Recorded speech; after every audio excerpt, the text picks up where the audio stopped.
Muito bem.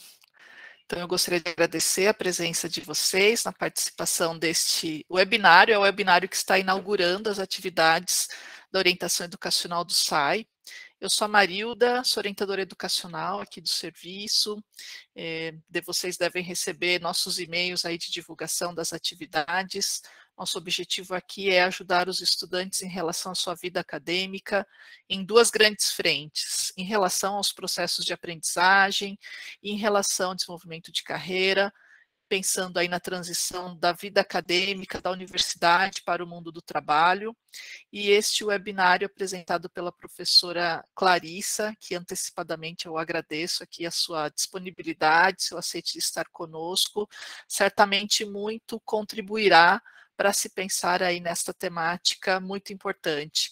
Nós estamos no momento de retorno presencial das atividades, né, das aulas. Na semana passada, né, iniciamos este retorno. Então tem sido assim um momento muito importante, muito feliz, né, por outro lado, de ver as pessoas transitando aqui pelo campus. Eu só gostaria de justificar, eu estou sem máscara aqui, porque eu estou numa sala fechada, então me sinto segura para poder ficar sem máscara e poder falar, né, e vocês me verem aí com mais tranquilidade também. Então, as atividades do SAI, especificamente aqui da orientação educacional, elas se dividem em atividades coletivas, atividades individuais. Nós, nas atividades coletivas, as oficinas, os webinários, as rodas de conversa, sempre com esse propósito de proporcionar um espaço de diálogo, de discussão, de troca de experiências, de atividades que possam fomentar aí informações, conhecimento e apoio aos estudantes das mais diversas áreas do conhecimento, estudantes da área de humanas, exatas, artes, biológicas, tecnológicas, estudantes da área de graduação e de pós-graduação também. Então, eu agradeço aqui a presença de vocês, né? Sei que sexta-feira é um dia mais difícil, né? O pessoal já está em final de semana, muitos podem estar em aula também, mas de qualquer forma, então, este webinário ele ficará gravado e posteriormente disponibilizado para vocês no site do SAI. Eu estou contando aqui hoje com o apoio da nossa estagiária, Franciele. Ela estará aqui nos apoiando, nos ajudando aqui nas atividades. Eu gostaria de aproveitar e divulgar também o nosso site e as redes sociais. Peço que vocês nos acompanhem. Nós estamos com uma programação bem intensa, com diversas atividades aí ao longo do mês de março e abril. E convido vocês a nos acompanharem sempre que possível, dentro das expectativas, das necessidades, daquilo que acaba sendo mais interessante para vocês. O Eduardo está aqui conosco, seja bem-vindo, Eduardo. Você colocou uma pergunta aqui, perguntando sobre a diferença entre oficina e webinário. O webinário ele é um espaço que a gente destina mais para convidados, né, para pessoas que estudam, que pesquisam, que têm uma prática bastante importante numa determinada temática e que acaba fazendo uma apresentação a partir deste trabalho desenvolvido. E a oficina é um espaço mais de aprendizagem, de atividades mais estruturadas, a partir de uma temática também. Então fica o convite aí, Eduarda, desculpa, falei errado. Fica aqui o convite para você nos acompanhar também. Então, eu vou gostaria de apresentar para vocês a professora Clarissa, né, nossa temática de hoje é bastante importante, a professora Clarissa Pinto Pizarro de Freitas, ela é professora e pesquisadora do Departamento de Psicologia da Pontifícia Universidade Católica do Rio de Janeiro, doutora em Psicologia e pesquisadora CNPq P2. Ela fez o seu doutorado pela Universidade Federal do Rio Grande do Sul, é professora da pós-graduação de Psicologia da Universidade Católica do Rio de Janeiro, graduada em Psicologia pela Universidade Regional do Alto do Uruguai e das Missões, especialista em terapia cognitivo-comportamental, é mestre em psicologia, coordenadora do Núcleo de Estudos em Psicologia Positiva Organizacional e membro do Núcleo de Estudos e Pesquisas em Psicologia Organizacional e do Trabalho. Realizou estágio de doutorado na Northwest University, África do Sul, onde desenvolveu atividades de pesquisa, supervisão e docência junto ao Laboratório de Psicologia Positiva. Tem experiência nas áreas de psicologia positiva, psicologia organizacional e adaptação de instrumentos. Atualmente trabalha investigando o impacto das características do trabalho e do trabalhador sobre os níveis de bem-estar e os processos de adoecimento dos profissionais. E realiza pesquisas para investigar a efetividade das intervenções baseadas em evidências. Então, a professora Clarissa, seja muito bem-vinda.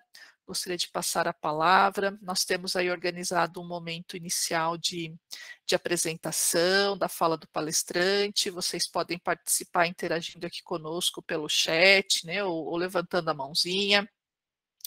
E ao final nós temos um espaço aí de diálogo e discussão mais aberto.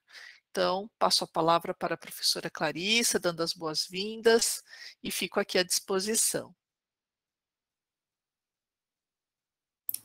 Marilda, obrigada. Obrigada, pessoal, que reservou um tempinho aí para a gente conversar. Então, como a Marilda falou, né, eu sou psicóloga, faz algum tempo que eu trabalho com psicologia positiva, especialmente com psicologia positiva nas organizações, que é um tema que eu acho que é bem importante, e mesmo que vocês digam, tá, Clarissa, mas eu sou universitário, eu estou estudando, como é que isso pode me beneficiar? Bem, de modo geral, eu vou tentar trazer algumas dicas, algumas estratégias que a gente pode usar no nosso dia a dia, seja no trabalho, seja no contexto universitário, e porque, eventualmente, né, em algum momento, vocês também vão se inserir no meio do trabalho. Fiquem à vontade para perguntar, comentar ao longo da fala. Eu vou compartilhar aqui minha tela com vocês, porque senão eu começo a falar, daí eu me empolgo e perco um pouco o norte, né? Qualquer coisa vocês me falem, se estão me ouvindo bem, se não, etc, né? Então a gente vai falar. Estamos te ouvindo, Clarice, está aparecendo também aqui o slide. Obrigada. Perfeito, obrigada. Porque como eu paro de ver vocês, daí Maria, só me fala se alguém fizer alguma pergunta ou se alguém levantar a mão, é bem tranquilo. Combinado. Né? Tá. A gente vai falar um pouco sobre o impacto da pandemia do Covid, né? Todo mundo, a gente vai focar mais na questão do bem-estar no trabalho, mas, assim, entre os meus amigos, e vocês também devem ter essa piada, né? A gente fica brincando, assim, que depois, enfim, que com essa pandemia, durante essa pandemia, quem não ficou mal é que não tá bem, né? Então, todos nós fomos impactados, alguns um pouquinho mais, outros talvez tivessem outros recursos para gerenciar toda essa tragédia que aconteceu e segue acontecendo, né? E justamente porque isso não se encerra, enfim, agora a gente já está com uma situação mais organizada, mais controlada, nós já temos as vacinas, mas ainda tem outros impactos e outras tragédias que vão acontecendo e que seguem acontecendo. Então, sim, é claro que a pandemia ela teve um impacto muito forte nos nossos níveis de bem-estar e na forma que nós vivemos a vida, né? Especialmente porque, na verdade, antes da pandemia, nós já estávamos passando por uma mudança no contexto do trabalho. A gente sai de um contexto de trabalho que, para muitos de nós, era um contexto de trabalho mais tradicional, e somos gradualmente inseridos nesse novo contexto de trabalho, que é esse contexto que tem sido chamado de VUCA, né? É um contexto de trabalho muito, muito descrito pelo um grande nível de volatilidade, um grande nível de incerteza. Então, essa ideia dos contratos, desses contratos por uma vida, ou de que a gente entra numa organização e segue trabalhando lá, ou de uma carreira construída, cada vez mais isso vai se tornando vai se tornando mais incerto, né? A gente vai tendo que se preparar e construir uma carreira de uma forma mais autônoma, o que é ótimo em algumas questões, mas também pode ser difícil em outras. É um contexto de trabalho que cada vez envolve um nível maior de complexidade, e todo esse contexto do trabalho remoto nos trouxe isso, né? De repente, muitos profissionais do dia para a noite precisavam trabalhar de forma remota, muitos profissionais precisavam cuidar dos seus filhos. Muitos profissionais, enfim, de certa forma, de uma forma imediata, né, ou inesperada, foram colocados numa situação que exigia um conjunto de habilidades que talvez eles não tivessem, né, de habilidades de saber usar um computador, de, enfim, conseguir se organizar em relação ao tempo. E a gente também tem uma certa ambiguidade, que, em certa medida, alguns dos nossos papéis de trabalho, eles não vão ficando tão claros como eram antes, e, em certa medida, a gente também não fica muito claro como se envolver com o trabalho ou qual que é o limite disso. Nesse sentido, a gente pode pensar assim, tá, mas essas mudanças elas acontecem, provavelmente muitos de vocês, quando se inserirem no mercado profissional, já vão estar, ou quando começarem a trabalhar formalmente, já vão estar nesse contexto do VUCA completamente, enfim, completamente presente, né? Não vão passar por essa transição. E por que isso seria importante? Porque como é que ocorre esse adoecimento, né? O adoecimento, ele justamente ocorre nessa situação que a gente é constantemente ou repetidamente exposto a situações de alto desgaste. Nós sabemos que em alguns momentos, por exemplo, vocês nas épocas de provas, ou enfim, da monografia, todos esses processos, a gente sabe que a gente tem que investir uma energia extra, que a gente tem que se esforçar um pouco mais, talvez passe umas noites sem dormir, mas, de certa forma, né, a gente meio que vai manejando aquilo, porque a gente tem, enfim, além de ter uma meta, um sentido para fazer aquilo, a gente tem uma perspectiva que, em algum momento, essa situação ela vai se organizar. O que acontece? O processo de adoecimento no trabalho, ele vai ocorrendo justamente porque, consecutivamente, nós vamos sendo expostos a altos níveis de demanda. Então, de repente, uma coisa que era para ser eventual, esse fim de semana eu vou trabalhar, no próximo fim de semana eu vou trabalhar, de repente se torna uma coisa consecutiva, que daqui a pouco tu está 3 fins de semana trabalhando, tu já não tem muitos turnos livres. Isso é um dos fatos que pode contribuir para esse processo de adoecimento. E o que acontece, né? Isso acontecia antes? Com certeza, sempre aconteceu. Se a gente parar a estudar ao longo do desenvolvimento da história, o adoecimento originado ao longo da história da humanidade, né? O adoecimento originado pelo trabalho, ele foi observado em diferentes momentos. E talvez tenha sido descrito de diferentes formas. Mas o que acontece? Cada vez mais, o trabalho ele vai ocupando um papel central na nossa vida. E conforme esse trabalho ocupa um papel central na nossa vida, essas linhas de onde é que começa o meu trabalho, onde é que termina, onde é que começa a minha identidade pessoal, onde é que termina, elas vão se tornando cada vez mais, menos claras, né? Vão tornando-se cada vez mais, enfim, misturadas. E com o trabalho remoto, isso também faz com que esses limites se tornem cada vez mais difíceis, porque afinal, a gente tem WhatsApp, a pessoa vai te mandar um WhatsApp às 11 horas da noite, ou ao meio, no teu horário, qual que vai ser o teu horário de intervalo de almoço, então tudo isso meio que vai se tornando mais misturado, porque a gente não tem mais aquele trabalho que a gente fecha a porta e vai para casa, ou segue fazendo horas extras porque quer, e começa a ter um trabalho que, de certa forma, remoto, não fica tão claro qual que é o nosso horário de descanso, qual que é o nosso ambiente de trabalho. E nesse sentido, a gente percebe que esse processo de adoecimento no trabalho, ele já estava ocorrendo antes da pandemia, né? Antes da pandemia, a gente tem um relato que 72% dos brasileiros, eles estavam sofrendo algum tipo de sequela associada ao estresse no trabalho. Tem um relato que 32% deles sofriam burnout, e mesmo assim, mesmo desses, 92% continuavam trabalhando. Principalmente os profissionais mais afetados eram os policiais, os professores, jornalistas, médicos e enfermeiros. Além disso, a gente percebe que houve um custo no crescimento desse processo de adoecimento.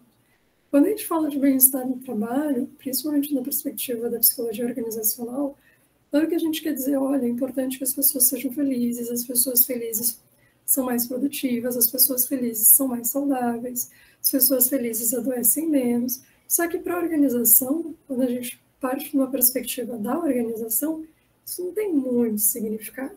Agora, quando a gente consegue falar para a organização isso, olha, se o teu profissional estiver feliz, se o teu profissional estiver engajado, ele vai adoecer menos, ele vai vai faltar menos ao trabalho, ele vai realizar menos erros no trabalho. Então, a gente percebe que tem um conjunto de benefícios para a organização, que, de um modo geral, entende mais quando a gente fala de benefícios financeiros, que estão além dessa questão do tipo, não, é importante que as pessoas sejam felizes. Sim, gente.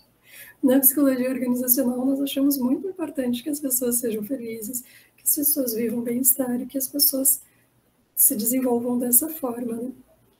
E o que a gente percebe? Com essa intensificação, na intensificação da pandemia, ou com a ocorrência da pandemia, a gente tem até um aumento desse adoecimento, porque a gente tem um aumento da sobrecarga de trabalho, seja porque a pessoa tem filhos e precisa começar a trabalhar de forma remota. Então, a gente tem um aumento dessa dupla jornada. Como é que eu vou gerenciar as crianças em casa e o meu trabalho? Ter que, enfim, fazer com que elas tenham aula remota e todas as minhas necessidades de trabalho. A gente tem um acúmulo de demandas, que é isso que eu estava comentando antes. A gente tem um aumento dos níveis de estresse, porque a gente não tem só a pandemia, né? A gente não tem só um medo generalizado de que a gente pode vir a adoecer, ou até, enfim, ter que lidar com o luto de familiares ou de amigos próximos que foram acometidos por algum adoecimento, né? A gente tem esse aumento dos níveis de estresse porque a gente começa a estar num contexto macroeconômico de mais insegurança. A gente começa talvez a ter que enfrentar uma perda. A gente pode talvez estar enfrentando que um familiar nosso, ou nós perdemos o nosso trabalho, perdemos a nossa fonte de renda, ou a nossa fonte de renda diminui drasticamente, ou de repente a gente tem que se reinventar no trabalho. Então, todos esses fatores, por mais que a gente tente gerenciar eles são um acúmulo de estresse para nós, né?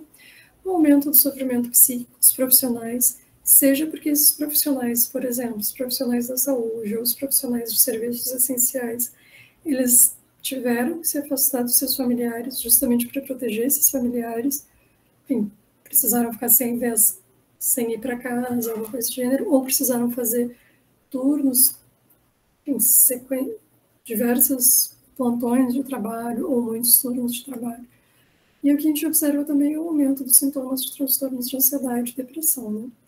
Foi observado também que, no contexto brasileiro, a gente teve um aumento de até 3 vezes nos quadros de ansiedade e depressão e um aumento de 21% no diagnóstico de burnout. Então, a gente percebe que tem um aumento nesse processo de adoecimento dos profissionais. E a gente percebe que tem um conjunto de novos desafios devido à pandemia. Tanto de novos desafios para vocês que precisaram se adaptar a ter aulas remotas. E aí eu concordo que quando eu estou no papel de estudante, no contexto remoto, é bem desafiador. A gente tem que lidar com um conjunto de estímulos e justamente de ficar olhando para a tela, né? Às vezes vocês provavelmente ficavam 14 horas assistindo a aula, e isso é cansativo, assim como que a gente vai se adaptar nesse novo contexto agora que a gente está retornando essas atividades presenciais. Nesse sentido, toda essa discussão que a gente vai fazer, ela tem como base esse modelo de recursos e demanda. O modelo de recursos e demandas, ele é um modelo que surge como uma estratégia de explicar essas diferentes formas de gerenciar o trabalho, né? Diferentes trabalhos. Para o modelo de recursos e demanda, qualquer trabalho, literalmente, qualquer trabalho. Se a gente pegar do profissional que trabalha na faxina do hospital, ao profissional que trabalha na gerência do hospital, ao profissional que trabalha na equipe de saúde, todos esses trabalhos, qualquer um deles, podem ser organizados como recursos e como demanda. Então, cada um desses profissionais, em seu respectivo cargo, vão ter um conjunto de recursos do trabalho e um conjunto de recursos pessoais. Recursos do trabalho são o apoio social, bem, eu me relaciono bem com a minha equipe de trabalho, eu tenho autonomia do meu trabalho, eu tenho possibilidade de discutir com o meu coordenador, com o meu chefe, com a minha coordenadora, para trocar o meu turno, o meu plantão, o meu horário de trabalho. Tenho possibilidade de ajustar isso. Dos recursos pessoais, a gente já está falando mais de características pessoais. Por exemplo, autoeficácia. Eu acredito que eu sei fazer o meu trabalho, então eu trabalho nessa função, eu consigo acreditar que eu vou entregar um bom trabalho aqui. Otimismo, um outro recurso pessoal. Eu acredito que, enfim, agora nós estamos enfrentando a pandemia, mas num futuro próximo as coisas vão ser melhores, a gente vai talvez encontrar mais generosidade na humanidade, a gente vai encontrar questões mais positivas na humanidade. Eu tenho esse recurso pessoal. Todos esses recursos pessoais e do trabalho, eles interagem e vão nos ajudando a ter mais motivação, vão nos ajudando a vivenciar maiores níveis de bem-estar dentro de um processo que os autores, né, Baker, Ademirold nesse caso, mas o Schauffele e o Terence, eles chamam de um processo motivacional. Então, essa interação desses recursos do trabalho, desses recursos pessoais, vão nos ajudar a ter mais bem-estar no trabalho, vão nos ajudar a ter mais motivação no trabalho, vão nos ajudar a buscar mais oportunidades de aprendizagem, a mais oportunidades de desenvolvimento pessoal, que é bastante importante. E, consequentemente, vão nos ajudar a ter um desempenho melhor no trabalho. Quando a gente pensa na perspectiva das demandas, as demandas são todas aquelas coisas que nos causam algum tipo de prejuízo. Então, as demandas podem ser físicas, bem, eu preciso limpar os corredores do hospital, as demandas podem ser cognitivas, ok, como é que eu gerencio as finanças desse hospital, ou as demandas podem ser emocionais, como é que a equipe de saúde lida com o adoecimento dos pacientes. Então, cada uma dessas demandas, elas sempre vão causar algum tipo de prejuízo, seja cognitivo, seja físico, seja emocional. Uma das formas da gente gerenciar essas demandas é justamente nós termos tempo ou oportunidade para nos recuperarmos dessas demandas. Então, se eu tenho se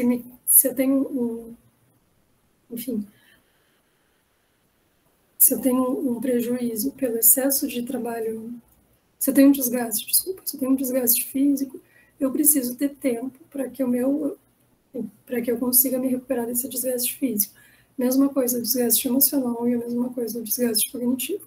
A gente não precisa de tempo, seja para descansar, seja para refletir, seja para pensar em outras coisas, para se recuperar dessas demandas. O que acontece? Quando esses níveis de demanda eles são excessivos, quando nós vivenciamos uma sobrecarga de trabalho, por exemplo, quando um profissional da equipe de saúde, durante o alto da pandemia do Covid, precisou ficar realizando plantões de uma forma consecutiva muito alta, isso vai originar um alto nível de tensão. Esse nível de tensão é reconhecido como altos níveis de estresse, como altos níveis de adoecimento no trabalho, e isso tudo vai afetando de uma forma negativa a saúde do profissional. E, claro, vai ter um impacto negativo no desempenho desse profissional. O que acontece? Esse impacto, né, desse processo motivacional vai fazer com que o profissional desenvolva ações de redesenho no trabalho.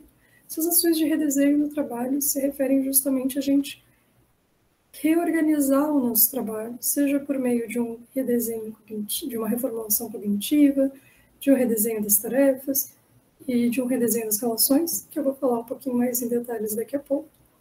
Ou se eu estou justamente num processo de adoecimento, porque eu estou enfrentando altos níveis de demanda, estou vivenciando altos níveis de tensão, isso vai causar um prejuízo negativo para o meu desempenho e pode fazer com que a pessoa apresente comportamentos que não são positivos, né? Comportamentos contraprodutivos. E esses comportamentos contraprodutivos são diversos, podem ser uma dificuldade de delegar tarefas, podem ser uma dificuldade de se desligar do trabalho, pode ser uma tendência a assumir novas atividades ou atividades de forma excessiva, que vão justamente causar um aumento dos níveis de demanda.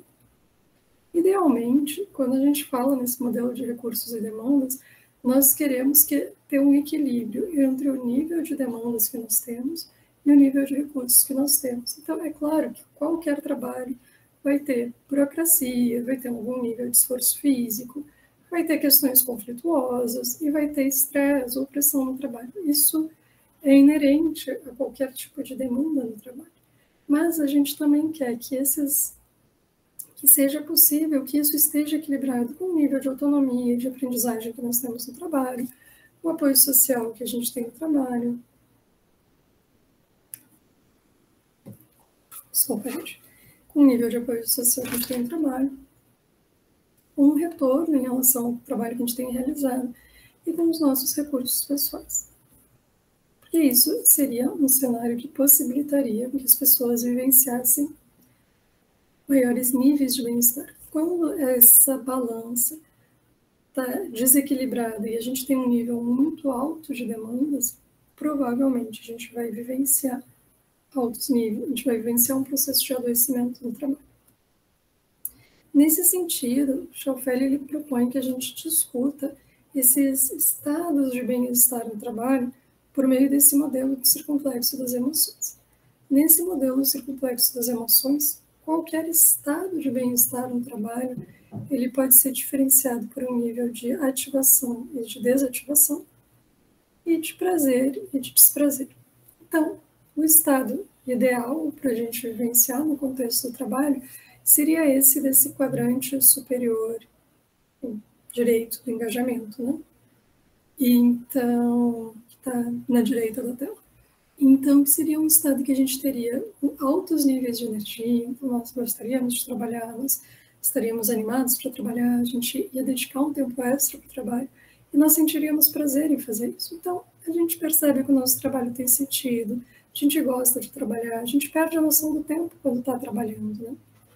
Num nível, talvez, de um pouco menor de investimento de energia, seria a satisfação no trabalho. Seria um estado que a gente gosta do nosso trabalho, mas talvez a gente não tenha um envolvimento tão ativo no trabalho.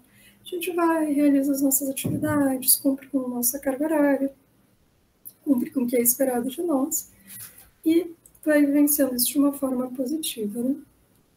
Por outro lado, quando a gente vai já para os quadrantes do lado esquerdo da tela, a gente percebe que a gente começa a ter um processo de adoecimento no trabalho.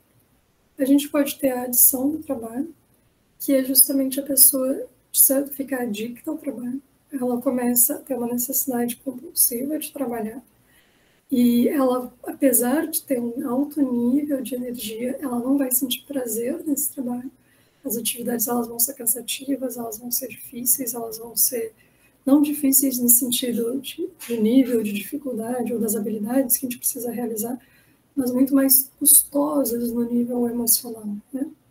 Ou a pessoa pode ir para um nível de burnout, de exaustão no trabalho, ou de monotonia no trabalho, que eu vou falar agora um pouquinho mais de cada um deles. O engajamento no trabalho ele se caracteriza justamente por esses altos níveis de concentração, de dedicação e de vigor. A pessoa ela consegue realizar o seu trabalho com boa qualidade, talvez ela crie outras oportunidades de trabalho, ela tem energia para trabalhar, e ela se dedica para esse trabalho. A grande diferença entre a pessoa que está engajada no trabalho e a pessoa que é adicta no trabalho, entre uma das grandes diferenças, é que justamente a pessoa que está engajada no trabalho, ela consegue se desligar do trabalho. Ela se dedica para o trabalho, ela tem energia para trabalhar, mas ela continua investindo em outras dimensões da vida dela. Ela tem tempo para atividades de lazer, ela tem tempo para se relacionar de uma forma, enfim, para se relacionar com seus familiares, com seus amigos, ela não está completamente absorvida pelo trabalho. Na satisfação do trabalho que a gente estava conversando antes, a pessoa tem, enfim, não tem tantos níveis de energia, mas ela se relaciona bem com o seu trabalho, ela gosta de trabalhar e ela realiza as atividades que ela precisa. Na adição do trabalho, aqui é muito importante, porque vocês podem dizer assim, tá, Clarice, mas olha só, a minha vizinha, ou meu vizinho, ele tem 3 empregos, porque ele tem um emprego que remunera muito pouco. Essa pessoa é adicta ao trabalho? Não, porque a adição ao trabalho, ela se diferencia assim, ela não é ocasionada por uma questão de necessidade financeira, ela não é ocasionada por uma cultura organizacional. Então, a gente vai ver algumas organizações que têm uma cultura de que os profissionais precisam se envolver muito e que eles precisam ser competitivos e que eles precisam estar disponíveis. Isso é muito mais uma questão da cultura organizacional do que necessariamente adição ao trabalho e não é motivado por um motivo de realização profissional. Então, de repente, vocês vão dizer, poxa, Clarice, eu estou aqui fazendo lá, 30 créditos, mais um estágio voluntário, mais meu estágio obrigatório. Isso quer dizer que eu sou adicto ao trabalho? Não, porque tu provavelmente está fazendo, espero que você esteja fazendo isso, por uma motivação para o teu desenvolvimento profissional.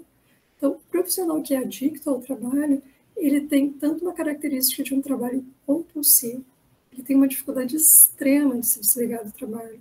Então, mesmo que ele esteja de férias ou que ele esteja fora da organização, ele fica constantemente pensando nesse trabalho, ou, por exemplo, né, checando e-mails, ou entrando no WhatsApp para ver como é que está, ou tentando se informar como está o trabalho.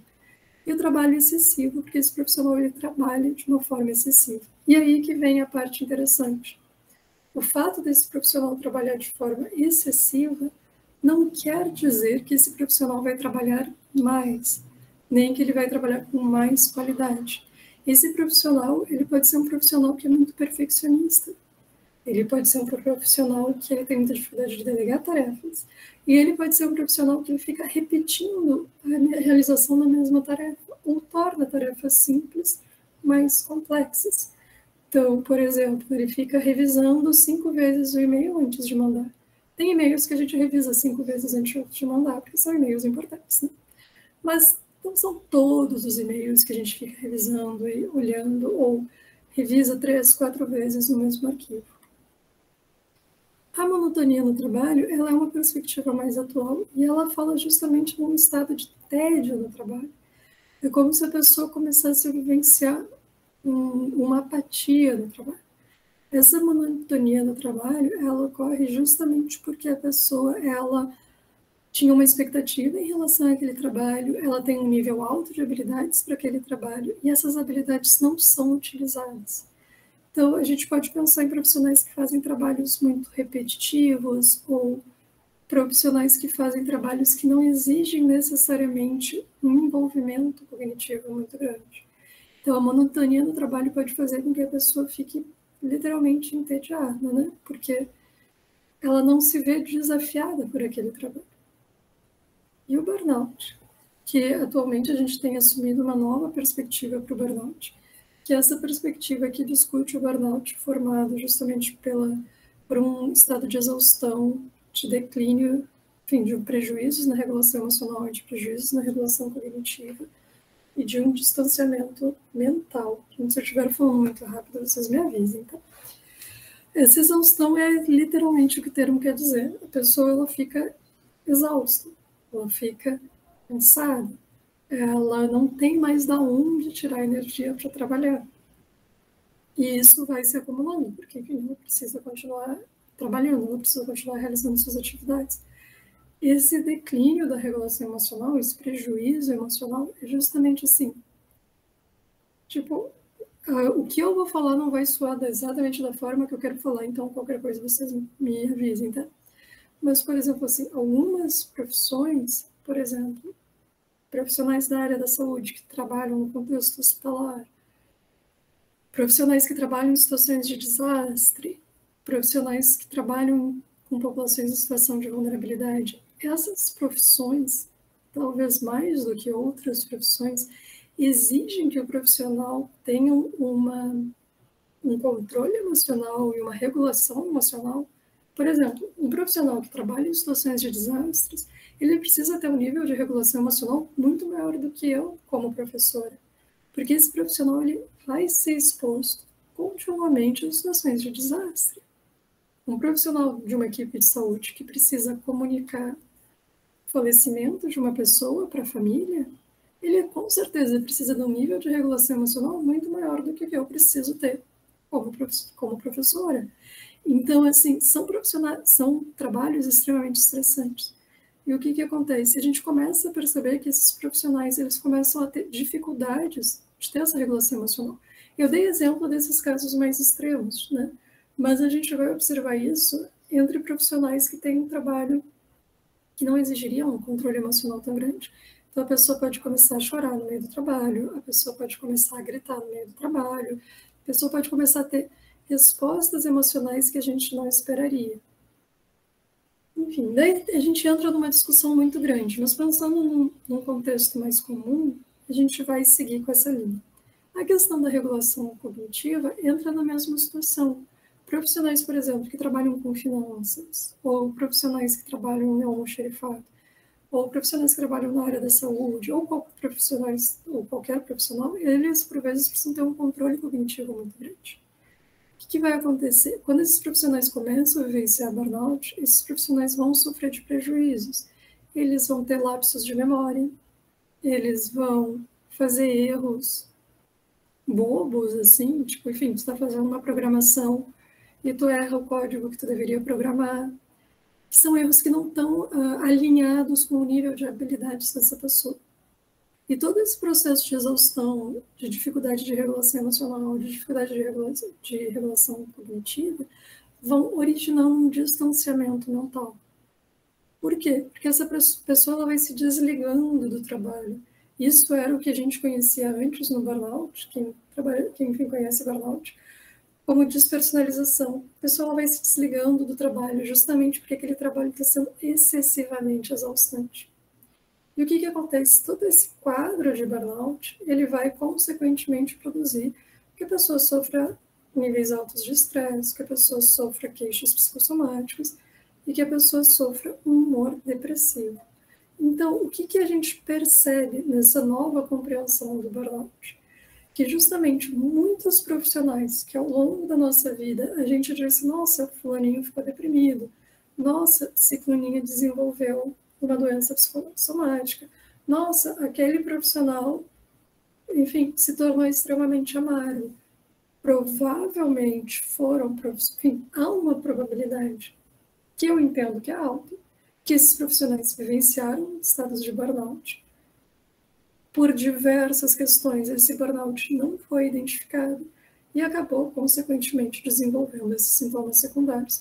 Então, quando a gente começa a olhar por essa perspectiva, a gente percebe o quanto o adoecimento no trabalho está presente há muito tempo e a gente só não percebia ou não identificava, justamente porque, enfim, mesmo que já seja uma discussão antiga, em termos da história da psicologia, é uma discussão relativamente recente e é bastante importante, sejam vocês profissionais de psicologia, serviço social, recursos humanos, administração, enfim, sejam vocês profissionais das áreas mais exatas, né?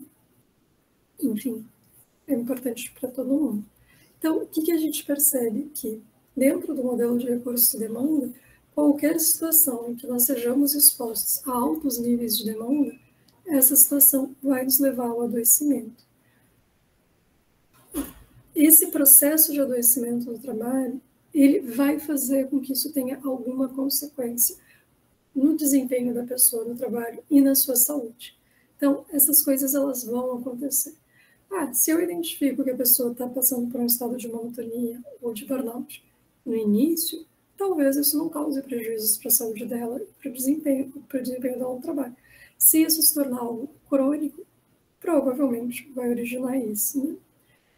A gente percebe que os recursos do trabalho eles são importantes justamente porque eles protegem o profissional. Então, esse profissional ele consegue lidar com um trabalho de alta pressão porque ele tem o apoio da equipe. Ele consegue lidar com uma demanda exaustiva porque ele tem autonomia para regular, para decidir quais plantões ele vai realizar ou como organizar a sua agenda de trabalho, né? Esses recursos pessoais, como, enfim, o otimismo, a autoeficácia, são essenciais para o profissional se proteger. Tem alguns estudos que demonstram justamente que profissionais com altos níveis de autoeficácia têm uma menor tendência a desenvolver burnout. Justamente por quê? Porque eles conseguem gerenciar de uma forma mais positiva esses níveis de altas demandas, né? E justamente que vivenciar esse estado de engajamento, por mais que eu entendo que, assim, muitos de vocês vão escutar isso e vão dizer, nossa, tipo, de novo, engajamento no trabalho. É um termo que foi muito banalizado nos últimos tempos, porque tudo é assim, né? A coisa entra na moda, e daí todo mundo pega o conceito, não faz o melhor uso do conceito, e isso acaba sendo meio atrapalhado.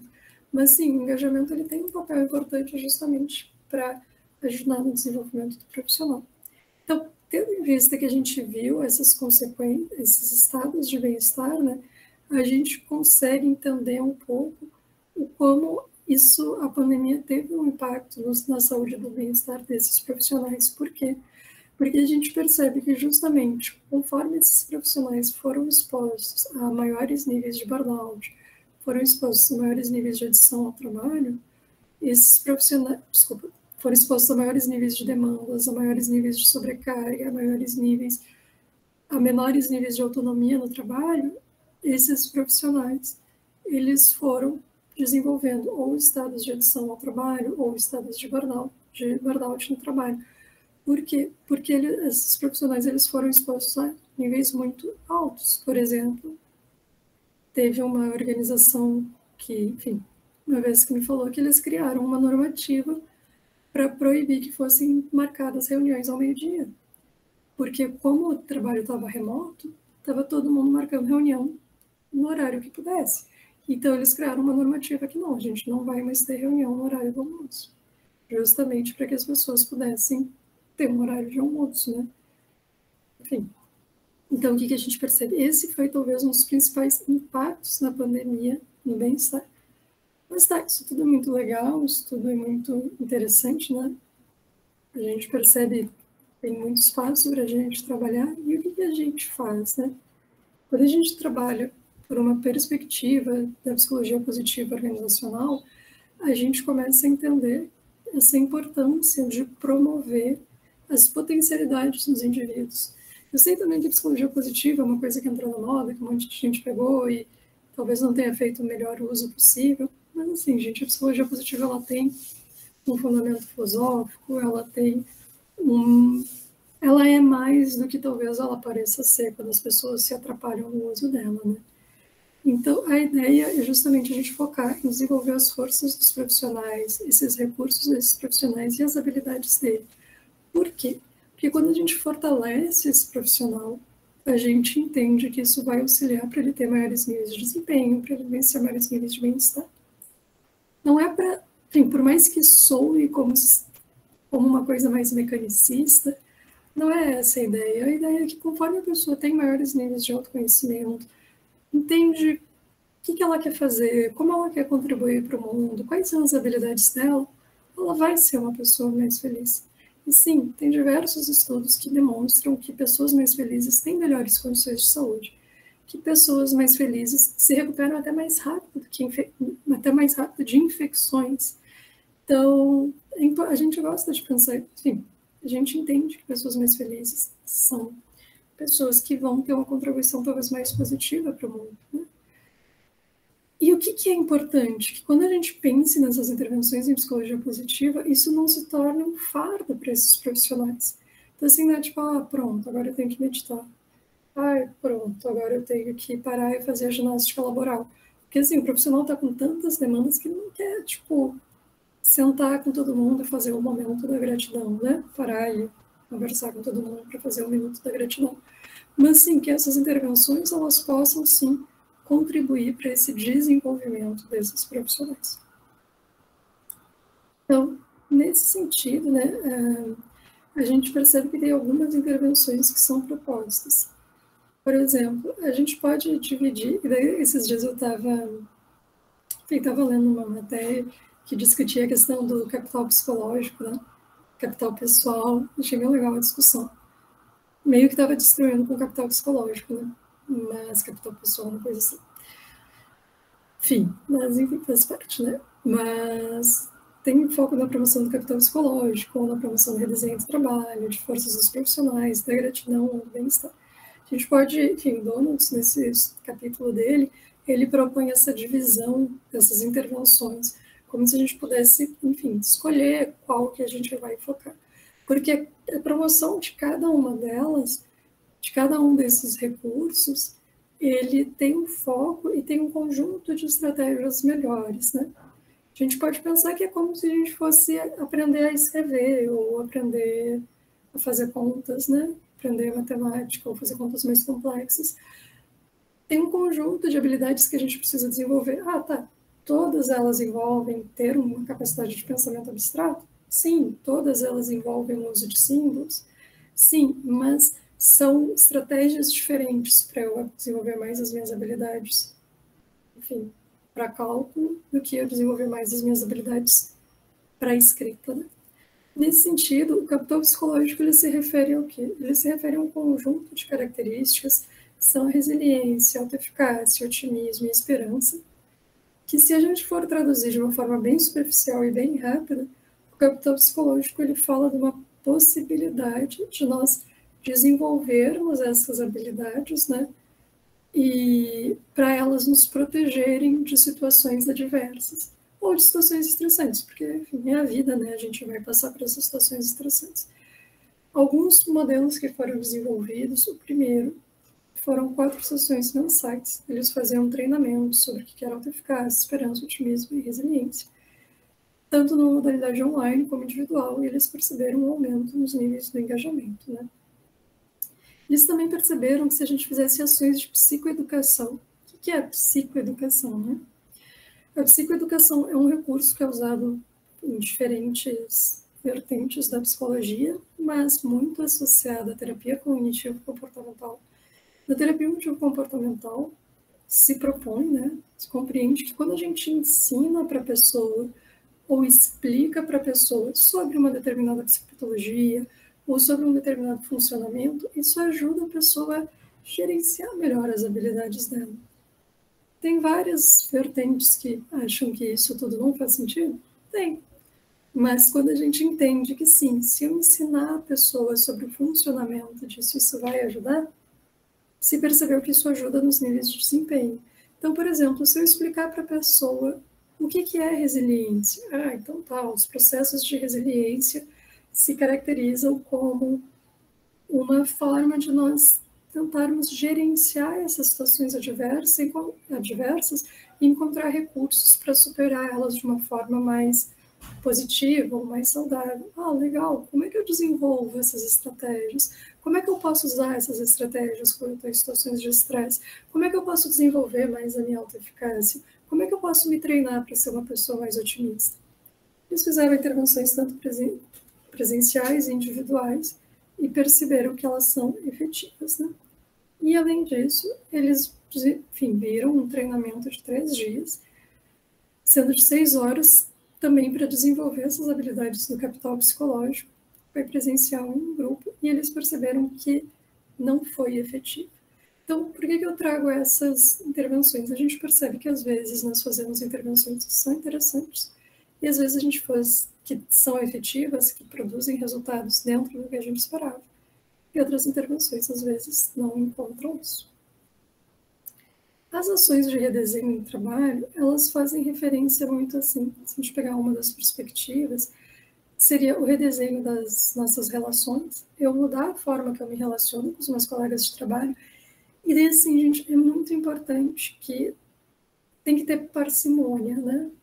Não é assim, eu estou num trabalho que é extremamente homofóbico, contra a diversidade, rígido e, enfim, né, várias coisas que compartilha de vários valores negativos.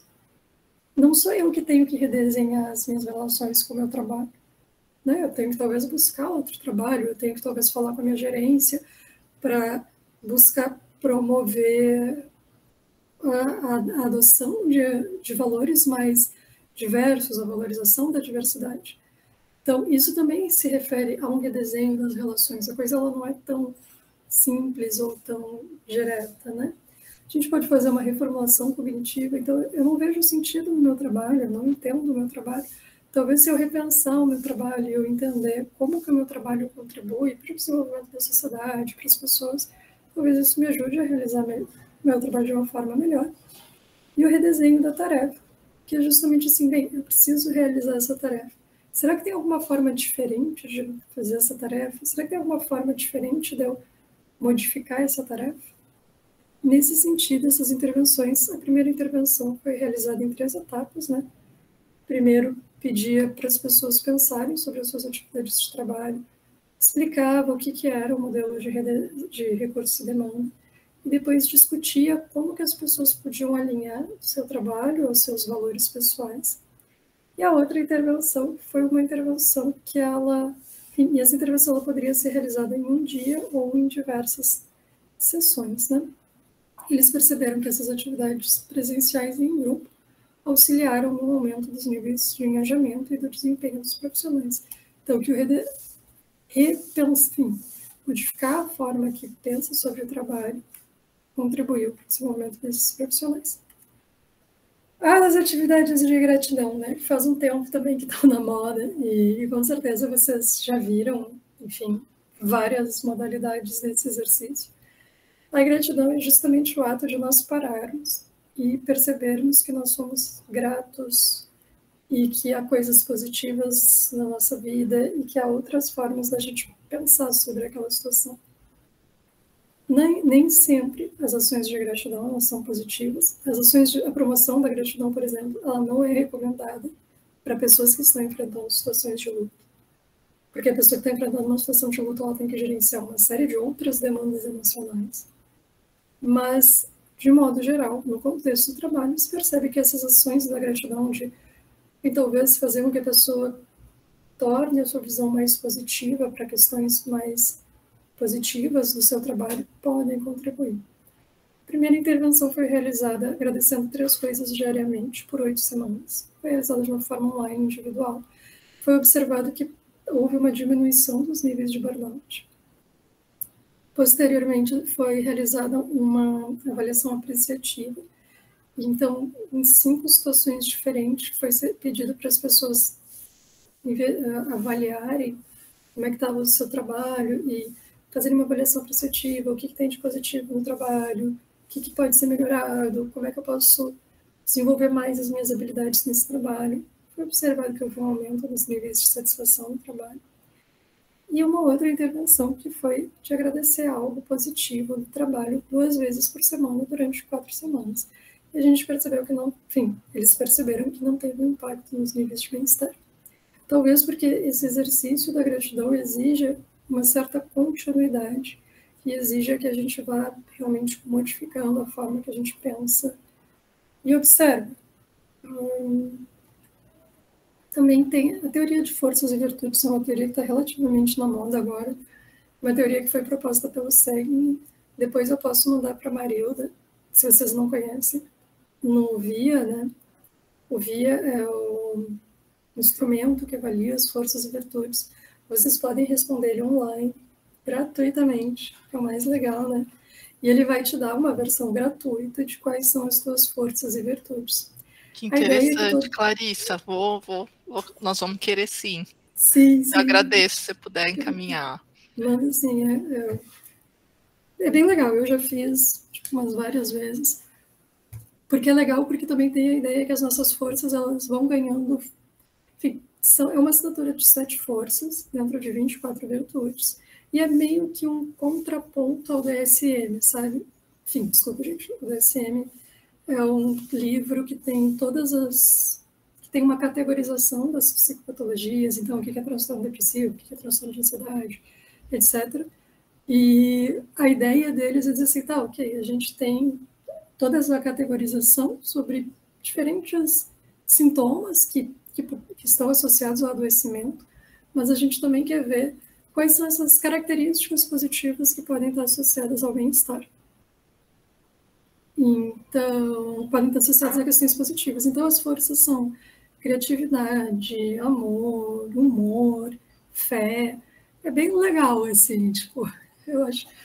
É bem, às vezes, contribui para a gente, assim, se entender melhor. E porque qualquer força dessas que a gente tiver, se a gente usar ela de uma forma excessiva, ela vai nos fazer mal.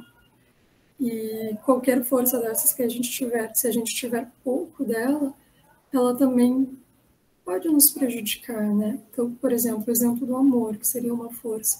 Se a gente tem níveis excessivos de amor, a gente pode enfrentar dificuldades de colocar limite nas pessoas.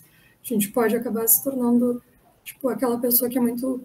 que as pessoas podem acabar explorando da nossa boa vontade. Então, é interessante, assim, conhecer um pouco essas forças. O que eles fizeram? Eles ensinaram as pessoas um pouco sobre essas forças, né? E como aplicar elas. Então, por exemplo, a tua força é o humor, como é que tu pode usar o teu humor de uma forma positiva?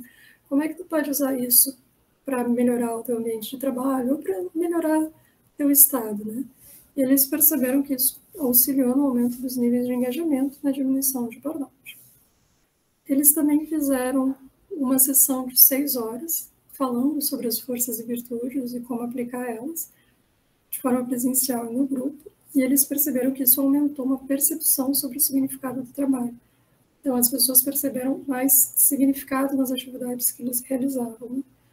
Também foi realizado em 6 encontros, com 45 minutos, sobre as forças e virtudes. Isso não impactou no bem-estar desses profissionais. Então, a gente sempre traz um contraponto que, sim, a gente pode fazer uma intervenção e ela não tem um impacto no bem-estar dos profissionais. E também tem um de promoção de bem-estar, que é justamente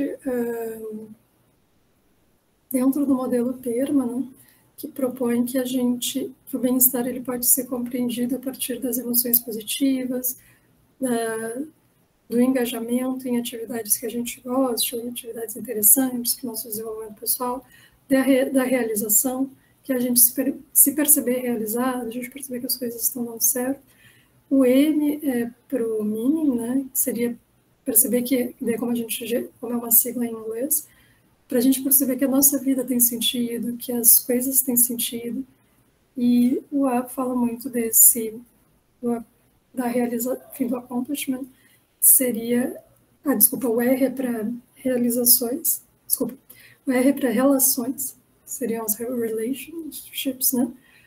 E o A é do accomplishment, que fala dessa realização. Então, a ideia é que nós vivenciamos emoções positivas ao longo da nossa vida, que nós estejamos envolvidos em atividades que têm sentido para nós e que nos auxiliam no nosso crescimento pessoal, que a gente tenha relações positivas. Então, o ser humano é um ser social, a gente precisa de relações, né? Nós gostamos de nos relacionar, de pertencer a um grupo, de nos reconhecermos nisso. A gente precisa perceber que a nossa vida tem sentido, que a gente está, de alguma forma, contribuindo, e a gente precisa vivenciar um accomplishment, que a gente precisa perceber que nós estamos realizados, que nós temos domínio do ambiente que nós estamos, que a gente se sente, enfim, com uma certa contribuição nisso. E essa intervenção foi feita de forma presencial em grupo, auxiliando no aumento dos níveis de bem-estar no trabalho, né? Outras intervenções que são possíveis, assim, até agora a gente falou como desenvolver os recursos dos profissionais. Num nível mais ideal, a gente pode pensar em contribuir numa diminuição das demandas. A gente sabe que isso é super difícil, sabe?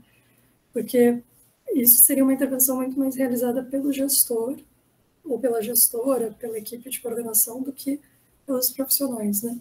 Se for possível, diminuir os níveis de demanda. Se for possível, dar a possibilidade dos profissionais escolherem os seus turnos de trabalho. Se for possível, enfim, aumentar a possibilidade de trabalho em equipe e investir no desenvolvimento de lideranças, né? Essas intervenções elas foram feitas de forma presencial e em grupo, foram realizadas tanto entre 2 semanas e 9 meses, e contribuíram para a diminuição do burnout. Claro que isso seria uma intervenção que é muito mais, enfim, que precisa estar muito alinhada com a gestão, né? Não é uma intervenção que geralmente a gente consegue fazer. Um exemplo disso foi justamente que durante a pandemia, né, a Nike liberou os funcionários durante 1 semana. Então, ela deu 1 semana de folga para as pessoas se organizarem, para as pessoas descansarem, se organizarem em termos de, enfim, né, rotina, tarefas, descansarem. E, então, a gente vai percebendo que sim, as empresas começam a perceber que esse adoecimento tem um custo caro para a organização. Não é só ruim para nós, né? Tipo, nós, pessoas que adoecemos, nós, profissionais que adoecemos, também é ruim para a organização. Então, nesse sentido, algumas intervenções que a gente pode fazer para nós, que nós podemos fazer, né, para diminuir as nossas demandas, é justamente usar o método SMART, provavelmente muitos de vocês já ouviram falar, né? Então, estabelecer as nossas demandas de uma forma específica, as nossas metas, né, de uma forma específica, de uma forma que a gente pode mensurar, a gente pode alcançar elas, que elas sejam realistas, que elas tenham um prazo.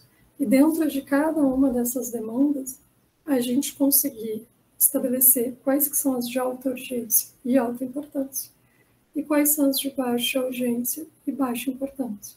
E então, bem, eu preciso estudar eu preciso ler os textos da disciplina. São de alta importância e talvez de baixa urgência. Eu preciso entregar um trabalho. É de alta urgência e de alta importância. E ir colocando essas atividades para a gente justamente gerenciar o nosso tempo de trabalho para ir realizando essas atividades. E, inclusive, assim, gente, tem gente que gosta de colocar o seu tempo livre dentro do Smart. Tem gente que gosta de colocar as atividades físicas dentro do Smart. Vocês vão organizando como vocês acham mais adequado para vocês. Mas é uma técnica que nos ajuda bastante, né? Eu acho...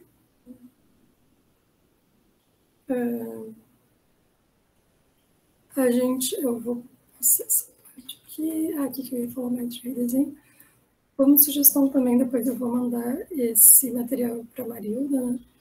A gente tem um material do Psicovida, foi uma força-tarefa, acredito que contou com os professores da Unicamp também, foi uma força-tarefa de diferentes pesquisadores que se integrou para produzir diferentes cartilhas. No caso, eu estou mostrando para vocês uma cartilha que é para promoção de bem-estar no trabalho, que eu participei, né? Mas tem outras cartilhas sobre promoção de exercícios físicos, como estudar em casa, como se adaptar no ensino remoto, entre outras coisas, né? Tem várias cartilhas, foi um material bem interessante. Foi coordenado pelo professor Wagner de Lara Machado, né? Que agora está na PUC do Rio Grande do Sul, né? Então, o que a gente percebe? Que essas intervenções da psicologia positiva organizacional, elas são realmente mais focadas para o aumento dos recursos, para a promoção das forças dos profissionais, promoção de ações de redesenho e dessa satisfação das necessidades psicológicas básicas. A gente não tem uma fórmula única, né? O que a gente precisa ter em mente? Independente de eu ter apresentado alguns modelos de intervenções para vocês, e lá na cartilha vocês vão conseguir ver uma intervenção mais específica, né? Que é bem interessante.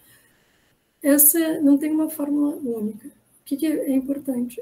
Isso precisa se adaptar às necessidades dos profissionais. Isso precisa fazer sentido aos profissionais. E no caso para vocês, né, precisa fazer sentido para vocês. Vocês precisam acreditar que essas intervenções funcionam. Por exemplo, se vocês não acreditam que ao aprender sobre autoeficácia ou resiliência ou ansiedade, isso vai contribuir para vocês lidarem com a ansiedade de vocês ou para vocês se tornarem mais autoeficazes, tem muito porquê, né, fazer essa intervenção. Elas precisam ser relevantes. E aí a gente precisa pensar assim, se nós estamos passando por uma situação de tragédia, né, se a gente está numa situação de desastre, faz muito sentido a gente começar uma intervenção para promover resiliência ou a gente começar uma intervenção para promover gratidão? Será que não seria mais interessante a gente promover uma intervenção para como é que as pessoas gerenciam isso tudo que elas estão vivendo? Será que não é mais importante a gente fazer um grande acolhimento de todas essas situações que a gente está vivenciando? Então, é um pouco isso. A gente tem que perceber qual que é a relevância dessas intervenções para cada situação que a gente está intervindo, justamente porque não é uma fórmula mágica, né? O que é importante que essas diferentes atividades envolvam, né? Planos para futuros, uma forma de aplicar essas intervenções, algo prático. O que a gente percebe também? Essas atividades que elas são mais efetivas, né, que elas têm resultados mais interessantes, geralmente são atividades que comprometem o profissional. Então não adianta eu chegar e falar para a pessoa, você tem que ler mais sobre autoeficácia, ou pessoa, você sabia que se você agradecer uma coisa por dia, isso pode fortalecer os seus processos de resiliência ou ajudar a melhorar o teu humor? A gente precisa comprometer o profissional no sentido, olha, então eu vou te passar uma atividade que tu vai fazer, tu vai agradecer uma coisa por dia, ou 3 coisas por dia, ou 30 coisas por dia, e aí vocês vão vendo o que faz mais sentido para vocês, né? E o que também contribui bastante é justamente o uso de materiais de apoio. Então, o uso de cartilhas, de aplicativos, de outros materiais que façam sentido. A gente tem vários aplicativos que a gente pode usar, seja o Keep, seja, enfim, outros aplicativos que a gente pode usar como lembretes para a pessoa se exercitar, ou a gente pode buscar aplicativos específicos, por exemplo, tem vários para a pessoa começar a meditar, e devem ter também para gratidão, etc. Então, ou, enfim, para o pessoal, se tiver alguém da tecnologia, né, ou que gosta de tecnologia, desenvolver aplicativos para isso, que seria, com certeza, eu acho que o mais interessante. Mas, tá.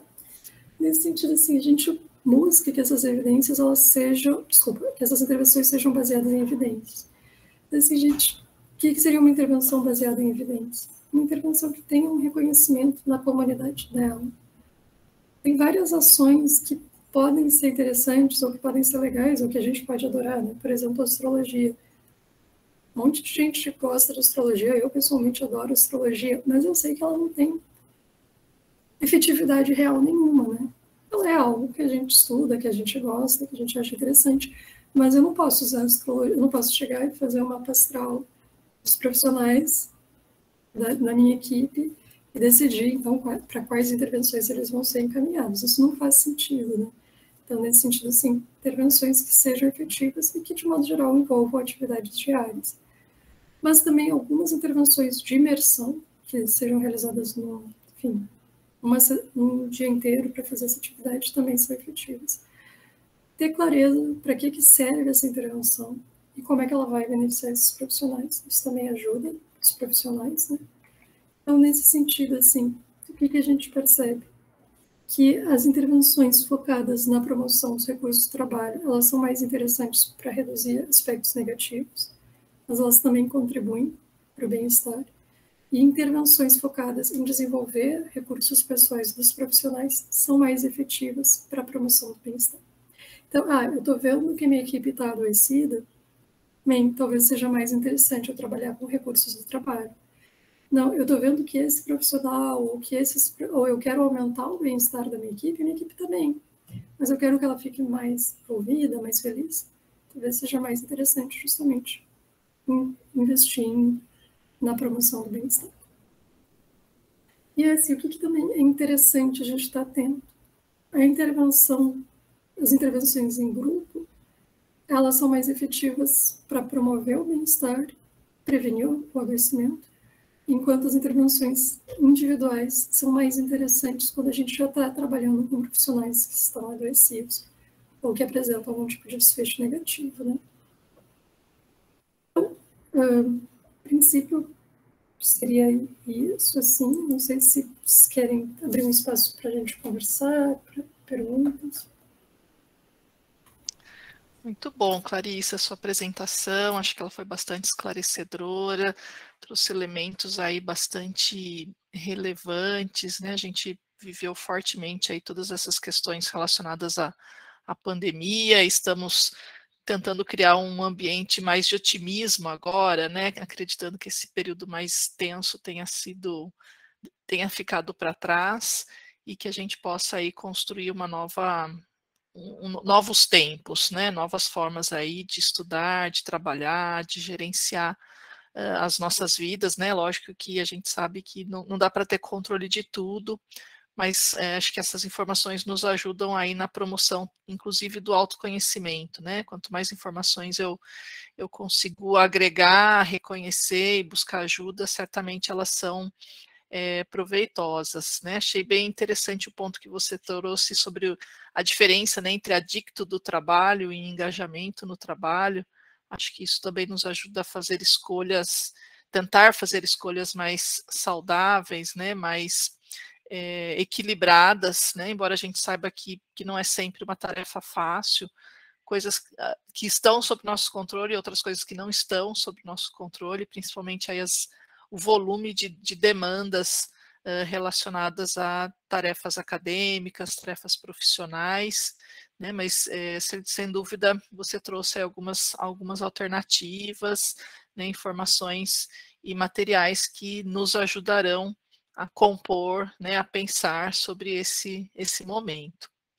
Então, eu gostaria de parabenizá-la pelas apresentações, pelo conhecimento compartilhado aqui conosco. A gente tem aqui mais uns minutinhos ainda para poder explorar. Então, eu gostaria de deixar em aberto aqui o espaço, quem quiser fazer algum comentário, algum questionamento, fique à vontade para postar no chat ou levantar a mãozinha. Enquanto o pessoal está aí se preparando para escrever ou para falar, eu gostaria também de comentar que os participantes dessa atividade receberão um certificado. A gente só pede para vocês aguardarem aí em torno de uma semana para a gente fazer o processamento, né, das informações e liberar o certificado para vocês. Alguém gostaria de comentar, perguntar?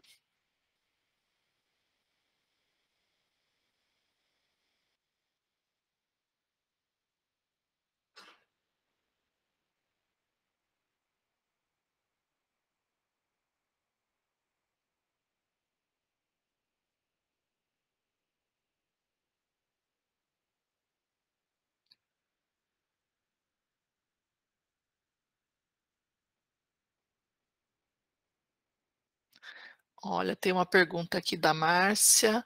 É interessante. Como identificar se estamos chegando no limite? Acho que no limite do burnout, talvez, Márcia. Acho que é uma pergunta interessante. Ok.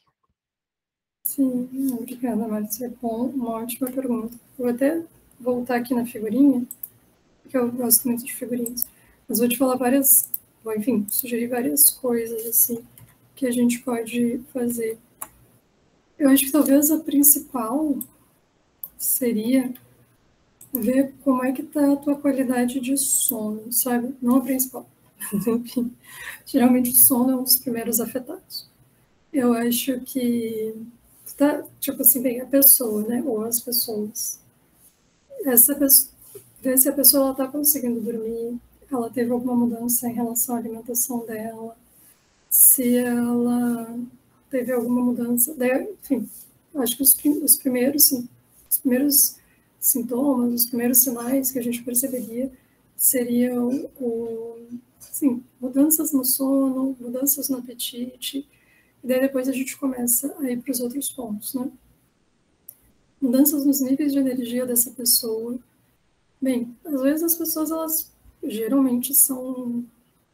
Essa pessoa geralmente é uma pessoa mais negativa, ou ela se tornou cronicamente negativa. Um outro ponto interessante, se a pessoa está no limite do burnout.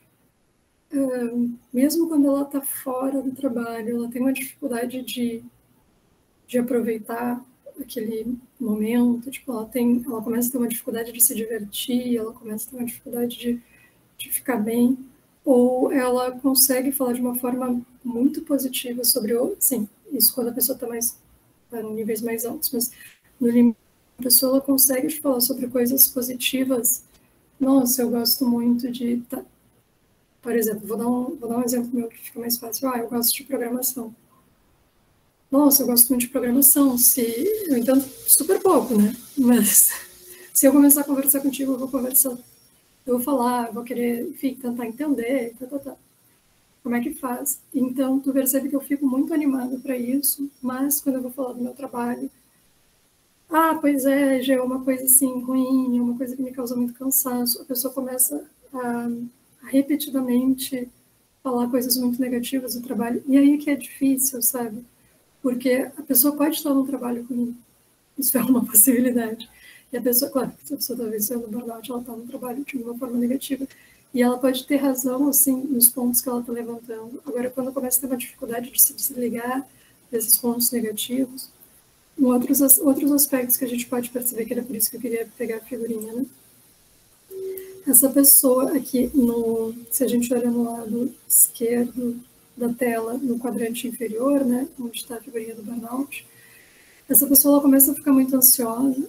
Então, isso eu acho que saiu na uma revista de economia dessas exame, né? Eu acho que saiu no exame.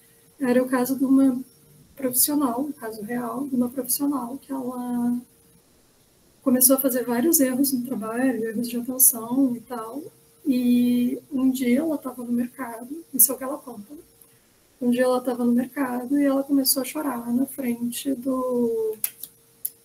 do guichê das massas, né? Ela estava escolhendo uma massa que ela ia fazer para janta e ela não conseguia parar de pensar no trabalho. Ela não conseguia parar porque ela tinha mandado um e-mail errado e daí aquelas coisas de organizações, né? Tipo, ela mandou um e-mail com o arquivo errado e daí pressão do trabalho e não sei o quê, e daí ela começou a chorar no meio do mercado.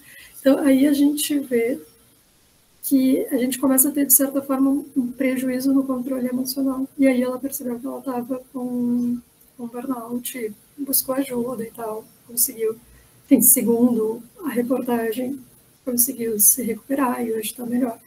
Mas é isso, a pessoa está sempre muito cansada, está sempre muito estressada, está sempre muito angustiada. Talvez assim, como é que eu percebo se eu estou no limite? Eu começo a perder a paciência, sabe?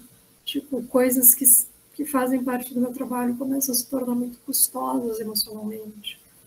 E, então, eu acho que é isso, assim. Só que daí, é claro, eu acho que tem que ter uma parcimônia do tipo assim, olhar para a história pregressa, né? Eu sempre me senti assim nesse trabalho, porque assim, tem uma coisa quando a gente fala, que nem quando a gente fala de orientação de orientação de carreira, né? Quando a gente fala de orientação de carreira numa situação que ela vai fazer e ela está com dificuldade de escolher entre tantos cursos, é uma orientação de carreira talvez muito mais tranquila. Agora, quando a gente está falando de uma situação que a pessoa não teve muitas escolhas, ou ela tem que escolher se ela vai fazer o curso técnico 1 ou o curso técnico 2, se ela vai trabalhar na função 1, na função 2, porque ela realmente precisa daquele salário, essa orientação de carreira precisa ser muito mais adaptada para isso. Então, eu acho que é isso, ver a história pregressa da pessoa.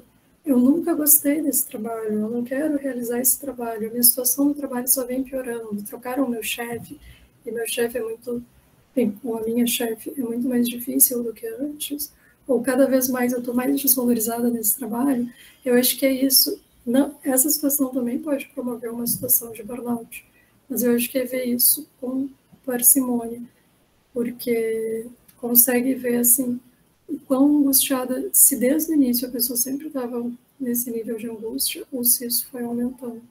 Então, acho que quanto o mal-estar a pessoa está vivenciando, isso vai nos indicar. Então, se nós vamos observar de fora o quanto que a pessoa reclama do trabalho, o quanto que a pessoa não consegue parar de falar do trabalho, o quanto que a pessoa chega, ai, nossa, segunda-feira de novo, sabe? E todas essas coisas. Não sei, enfim, se ajuda. Eu acho que essa pergunta da Márcia ela é bem pertinente, né? Porque muitas vezes a pessoa só vai buscar uma ajuda profissional quando ela já passou do limite, né? Quando os sintomas estão assim muito fortes, né? Ou muito evidentes, né? Eu acho que uma dica, né? Talvez a Clarissa pode complementar, né, é tentar buscar ajuda ou fazer alguma coisa nos primeiros sintomas, né, nos primeiros sinais de incômodo, né, nas primeiras situações mais estressantes, né, acho que isso para evitar um aumento, né, ou uma sobrecarga, né, ou um desgaste maior seja o ideal, né, porque muitas vezes também a pessoa pode ter a dificuldade de fazer essa identificação, né, as coisas começam a ficar normalizadas, né, parece que ficar estressado no trabalho é algo natural, esperado, talvez seja comum, né, mas não esperado e não normalizado, né, acho que essa é uma questão importante. A Clarissa também comentou durante a apresentação dela sobre algumas cartilhas, né, em especial da Psicovida, que foi uma força-tarefa bem importante aí de vários pesquisadores, que eu sei que a Clarissa fez parte dela, e criou diversos materiais. Nós temos também algumas cartilhas, alguns materiais publicados, né, e os webinários também que realizamos nos anos anteriores, eu coloquei aqui no chat para vocês poderem acessar também, divulgar, explorar, temáticas que sejam do interesse de vocês, né, aquilo que acaba sendo mais atrativo, que o objetivo aqui do programa Saiba Mais é exatamente isso, né, promover aí um espaço de conhecimento para além do conteúdo técnico que vocês estudam dos respectivos cursos, mas que ajudem vocês também nessa jornada acadêmica, na conciliação aí de várias tarefas e na construção aí da carreira de vocês. Márcia, muito obrigada aí pela sua participação, né, no nosso evento, na nossa discussão. A Franciele colocou aqui para a gente um link para vocês nos ajudarem também na organização das próximas atividades, então eu convido vocês a preencherem aqui esse formulário, é muito importante para a gente, para vocês participarem, fica aqui o convite também. E gostaria de saber se alguém mais teria algum comentário, alguma pergunta.